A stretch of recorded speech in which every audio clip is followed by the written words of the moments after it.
Mayor Kapil, kapal mo. Umalis ka na sa Porac, Pampanga. Mas makapal mukha mo kay Alice Go.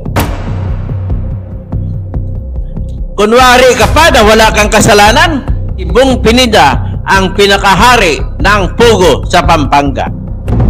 Ito ang Istorya Pinas. Matapos magpahayag si Porac Mayor Jing Kapil na wala daw siyang kinalaman sa puguhab ng Porac, na siya daw di umano hindi niya daw kinukonsinti ang illegal na pugo, kaya nga mismo hindi niya daw ni-release ang mayor's permit ng pugo kasi daming violation. Ngunit ayon sa YouTube live ni Toto Kausing na meron daw di umano itong CCTV footage na hawak na nagpapakita na pinatakas mismo ni Mayor Jing Kapil ang mga high-valued suspect ng pugo sa Porac. Noon isinagawa ng PAOK TF ang raid na naudlot sa unang pagkakataon kasi winidraw ng mismong judge ang search warrant na sinerve ng PAOK sa pugo, kaya nagkaroon ng panahon ang mga suspect ng pugo na makatakas. Ito ang kinababahala ni Senator Gatchalian na ang pagkakaugnay ng mga lokal na sindikato at ang mga involved ng Pugo Syndicate. Nagbigay naman ng pahayag ang spokesperson ng PAOK na si Winston Casio na dapat daw meron managot sa nag-leak na operation nila sa pag-raid sa notorious na Pugo Hub sa Porac, Pampanga, at tungkol sa issue na ang mga Rimulya daw ang di umano nasa likod ng Pugo Hub sa Island Cove ng Cavite na pinakamalaking Pugo Hub sa bansa. Nagbigay ng offer si Cavite Governor Rimulya ng 10 milyong piso na magpapatunay na meron silang ugnayan sa Pugo ng Island Cove. Kahit na sinong pulpultiko, wala naman talagang aamin, kahit na si suspended Mayor Alice Go na puro walang alam. Kahit nasa likod na ng munisipyo ng Banban ang nakatayong pugo, wala pa rin siyang alam. Darating ba ang panahon na mawawala lang ng parang bula ang isyong ito? Hanggang ngayon wala pa rin nakukulong sa mga sangkot sa kontrobersyang ito. Mayor Kapil, kapal mo. Umalis ka na sa Porac, Pampanga. Mas makapal mukha mo kay Alice Go.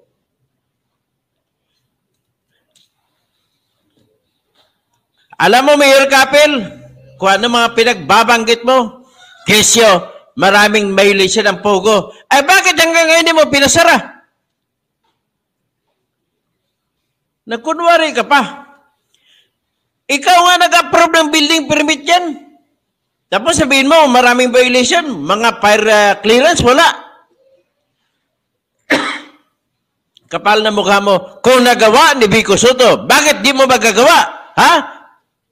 Mayor Kapil, ng kapal mukha ng Porac Punggo, mas makapal pa mukha mo kay Alice Go ng Bamban Tarlac.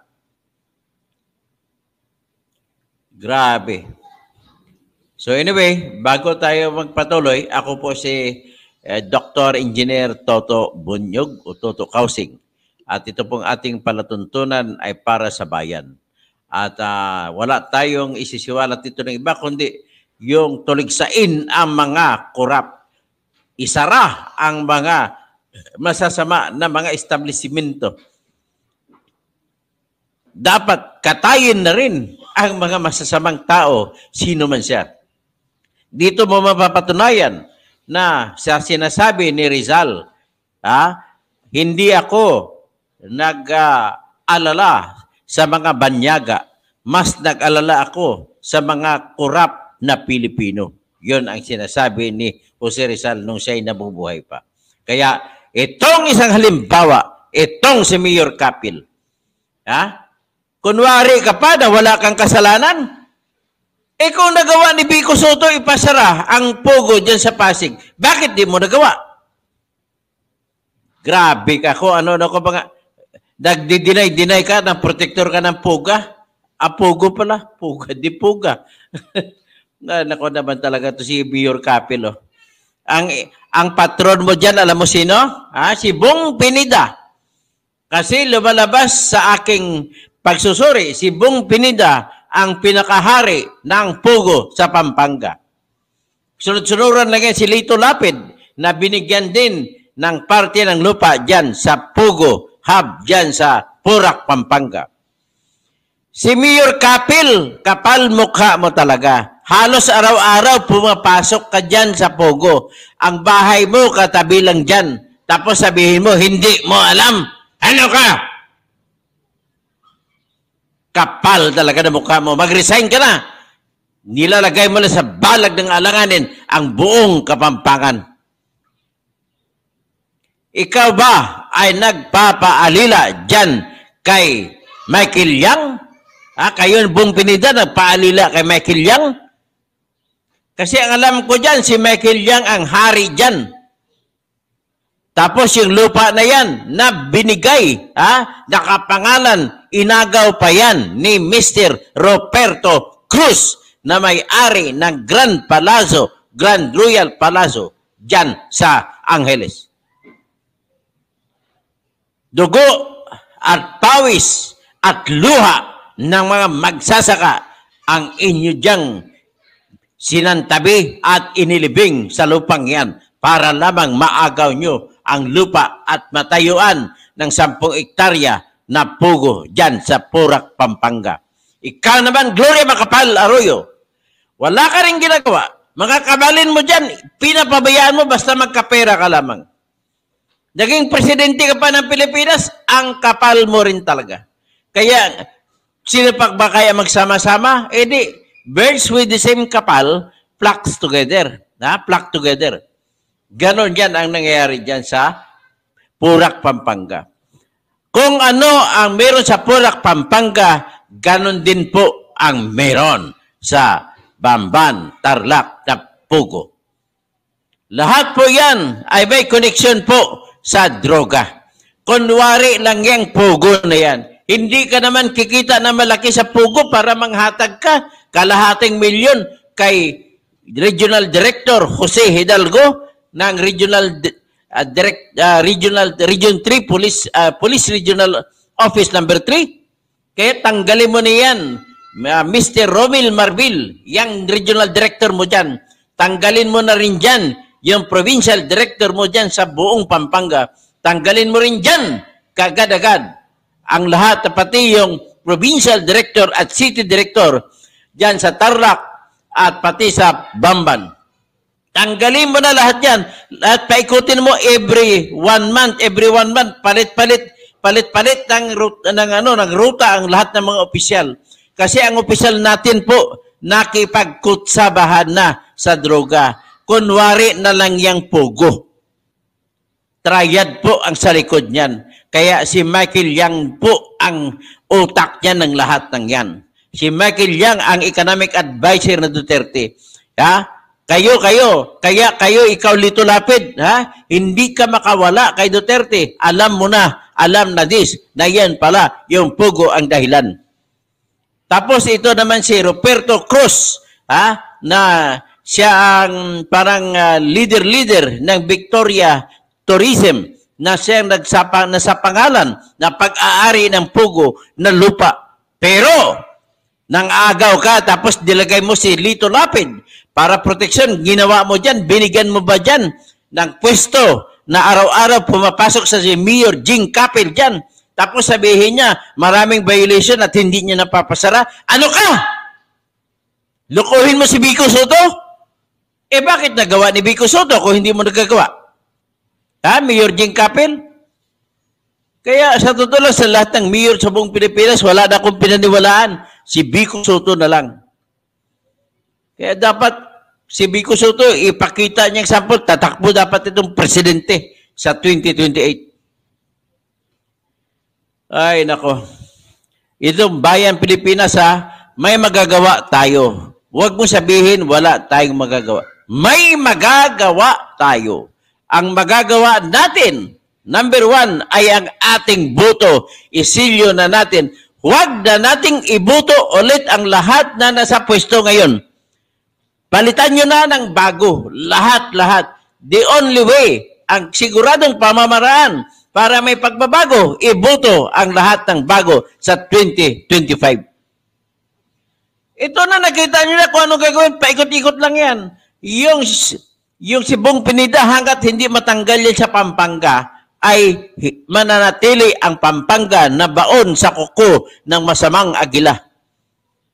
Sigurado yan kasi si Bong Pineda, kilalang kilala sa Huiting. Kilalang kilala sa, kayo sa Isabong, siyang kakompetensya ni Atong Ang. Kakompetensya pa siya ng iba pa, ni Arne Teves. Sila nag-aagawan dyan sa Isabong, bilyon-bilyon ang kinikita nila. Kayo naman na mananabong, para makatulong kayo sa bayan, doon kayo magsasabong sa sabungan, hindi dyan sa Isabong. Kasi sa Isabong, lulukuhin lamang kayo, mauubos lamang kagaya ng bayaw ko. 1 milyon na ubos sa Isabong, kahit tulog, nagpupusta. 24 hours ba naman sa isang araw ang palaro ng Isabong? Ay, nako. Hanggang saan mabubuhay itong Pilipinas na ito? Kaya pa ito mabuhay? Sa tingin ko, kaya natin to. Kaya natin to. Itulak natin. Kaming mga bunyog ay nag-dedicate na. Sincero kami para ipaglaban ang kinabukasan ng inang bayan. Isa lamang aming pananaw, katotohanan. Kaya, huwag ka na magmaang-maangan, Mr. Mayor Jing Kapil o Kapal. Saan ka kumuha ng kapal na mukha? At ngayon, sa susunod, isisiwalat natin kung paano inagaw ang lupang yan. At isasiwalat din natin kung paano konektado sa Pogo ni Remulla dyan sa Cavite, yung Pogo sa Bamban at Purak, Pampanga. Kaya pati naman ang Pogo dyan sa Mandaluyong kay Secretary Binhara Balos, dyan naman sa Pasay kay Mayor Calixto, dyan naman sa Makati kay Mayor Binay. Kung sincero ka Mayor Binay, bakit hindi mo tanggalin yung Pogo? Isara mong Pogo dyan sa Makati. Nagkunwari lang kayo, kayo naman dyan, mga Cayetano, kung sincero kayo, isara nyo yung Pogo dyan sa Taguig. Puro lang kayo mapagkunwari. Tapos pinagkikitaan pa ninyo na malaki, bilyon-bilyon. Ano na nangyari dyan sa building na ipapatayo para sa building ng Senado? Mula sa 8.3 billion, naging 23 billion, mahigit 10 billion ang kikitain naman ninyo dyan, mga senador kayo. Mga putsang kayo, mga senador kayo. Kunwari pa kayo, kunwari. Mga putsa! Ay, nako. So ngayon, ano bang magagawa natin dito? Wala na tayong ibang gagawin dito. Jing Kapil, isara mo na yan. Pero wala ka nang isasara. Sinara natin ng PAOK TF. Itong PAOK TF, itong pinakamaasahan sa ngayon. Pasalamat tayo't gumagawa ng maayos ang kanilang commander na si General Gilbert Cruz, na dating general yan, na nakadati sa PNPA, gumraduate yan. Kilalang kilala kong taong yan. Reporter at mga editor pa lamang ako sa People's Toilet. Kilala ko na yan, na naka-assign pa yan doon sa San Juan. Naging hepe pa na San Juan yan. Mabait na tao at magaling na tao. Naging tao pa niya sa Caraga Police Station, Police Regional Office. Yang aking pamangkin na si Colonel Catalunya. Ay, nako. At least meron tayong tinatag na a few good men. Yun lamang ang ating maasahan. Hanggang saan tayo itatawid nito? Sana mayroon mga taong gagaya nila magtatawid sa atin patungo sa sunod na kinabukasan. Wala tayong maasahan kay Digong Duterte. Kasi si Digong, busy siya kay Kibuloy. Nandirate siya ng 3 batalyon. 2 batalyon ng SAP at 1 batalyon na nakaback up mga sundalo. Wala tayong masahan kay BBM kasi si BBM panay kasinungalingan, panay lamang kunwari ang kanyang mga ginagawa at panay kasama niya ang kanyang Romualdez na pinsan, walang ginagawa kung ginagasta ang pera ng bayan, kuno, akap-apak, ayuda. Saan ka naman makakita ng ayuda? Pupunta ka sa isang lugar, pupunta ka doon sa Davao del Norte kasi kakompetensya mo mga Duterte, mamimigay ka ng 1 bilyon, nakakailangan bang tao ron? Anong klase? Ginagastan yung pera? Supreme Court, bakit hindi nyo aksyonan ang aking petisyon na ibabasura ang AKAP funds na yan? Bakit? Hanggang ngayon hindi nyo inaksyonan, hinihingi ko pa naman na ITRO, ipatigil mo na yung AKAP funds na yan. Kasama sa pundo ng 12 billion dyan nagagastahin sa plebisito sa COMELEC. Hinihingi kong ipatigil. Hinihingi ko rin ipatigil muna yung 276 billion na pundo sa pork barrel ng mga congressman. Pero hanggang ngayon, walang ginagawa ang Supreme Court. Ano ba naman yan? Yung inyong tao, yung inyong korte dyan sa Malolos, Bulacan, Branch 14, nagpalabas ng search warrant para sa Pugo Purak. Tapos babawiin? Anong klase? Nakakakita ka ng kaso na nagdesisyon ng judge tapos babawiin? Anong klase? Judge, lahat ng judge na nakikinig sa akin, lahat ng abogado na nakikinig sa akin, lahat ng justice na nakikinig sa akin, alam nyo yan, kapag nagdesisyon na ang sinumang judge sa isang kaso ay hindi na niya pwedeng bawiin. Ganon lamang ho kasimple. Bakit? He is already deprived or lost. He has lost jurisdiction once he has acted or she has acted on the case. Hindi mo pwede sentensyahan mo ang isa na guilty tapos babawiin mo. Ay, hindi pala guilty. Ay, mali pala. Yan. Sino ba ng judge dyan sa Branch 14? Tanggalin na yan. Kung ako'y tinanggalan nyo ng lisensya dahil lang namang nag-post ako ng reklamong plunder sa Facebook ko, at totoo naman, may ebidensya naman ako ng mga resibo sa pag-overpress ng 226 million, bakit hindi nyo tanggalin yung judge na yan? Bakit kayo Supreme Court? Ang laki na kasalanan nyo na hindi nyo inaaksyonan ang sigaw ng bayan na ipatigil ang paggasta kaliwat kanan ng tinatawag na AKAP funds, 10,000 na binibigay bawat tao, tapos babawiin ang 8,500, effectively, ibibigay ninyo ay 1,500 lamang, gaya sa nangyari sa ginawa ninyo sa inipon ninyong mga tao dyan sa Davao del Norte. Sobra kayo, tapos ng isang araw, namatay ang prosecutor na babae, binaril dyan sa Digos. Ano naman ang proteksyon makukuha ng lahat ng tao sa inyo? Puro kayo papugi. Tapos ito, parang hindi kayo, wala man lang narinig sa kanila. Narinig mo ba yung mga senador na reelectionist na kumakanta laban sa Pugo? Wala. Ang tumitira lamang sa Pugo, laban sa Kubo ay, sino? Si Wing Gatchalian, sa Risa Hontiveros. Pasulpot-sulpot yan, si Loren Ligarda. Si Rapi Tulfo, pa-cute-cute din. Si Jigo Estrada, pa-cute-cute din kay Mayor Alisco. Halata na may crush kay Alisco. Kita mo dyan, nakita mo ba dyan si Bong Revilla? Ha? Wala. Nakita mo ba dyan si Lito Lapid? Wala. Kasi siya pala guilty rin. Nakikita mo ba dyan si Amy Marcos? Wala. Nakikita mo ba dyan si Cayetano? Wala. Si Chis Escudero? Wala. Si Binay? Wala rin. Ay, nako. Si Robin Padilla? Wala rin. Sino pa? Si Bungo, wala rin. Si Bato, wala rin. Yung mga panay, mga wala, huwag nyo na iboto. Yan, mga yan. Please lang. Ay, nako. Kaya, Mayor Jing Kapal, sobrang kapal mo. Mayor Jing Kapal. Bakit mo pinayagan, binigyan ng building permit, unang-una? Bakit mo binibigyan ng building permit at patayo yan? Tapos magkunwari ka na hindi ka protector? Mayroon akong kuhang mga CCTV na kung saan pinatakas mo alas 5, alas 4 pa lamang ng madaling araw ay pinatakas mo na lahat ng mga Chinese dyan sa Pugo, dyan sa Purak.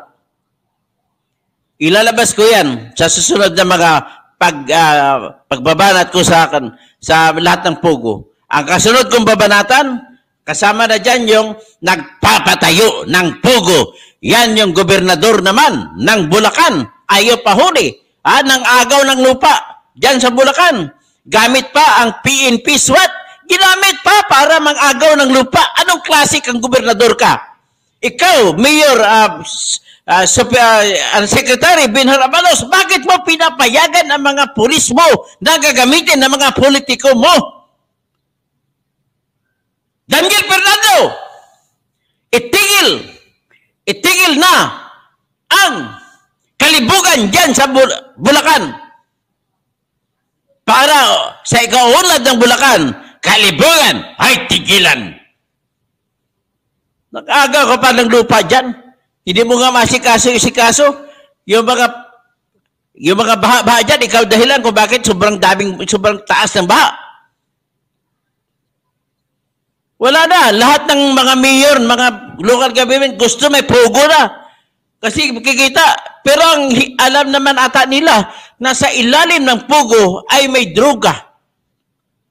Kung bakit naman si Michael Yang dyan ang protektor, ang nag-umpisa niyan, ang nagtayo niyan. Siyempre kasama si Duterte dyan. Kasama siyempre si Bongo. So ano ba ngayon ang mangyayari sa Pilipinas? Bayan ko, kayo ang humusga. Kaya, ikaw Gloria Macapagal Arroyo, ikaw Lito Lapid, kayo dyan mga taga-Pampanga, mga national officers, ikaw Bong Pinida, ikaw Dennis Pinida, na anak ni Bong Pinida, na siyang gobernador ngayon, huwag ka magbabakla-bakla dyan. Pakita mo pagkalalaki mo. Naks. Kaya, wala tayong magagawa. Magandang hapon, Gobernador Dennis Pinida, Bong Pinida, Congresswoman Gloria Arroyo, Senator Lito Lapid, Mayor Jing Capal, PNP Chief Romel Marbil, tanggalin mo na ang lahat ng mga pulis mo dyan. Okay, dyan na muna tayo.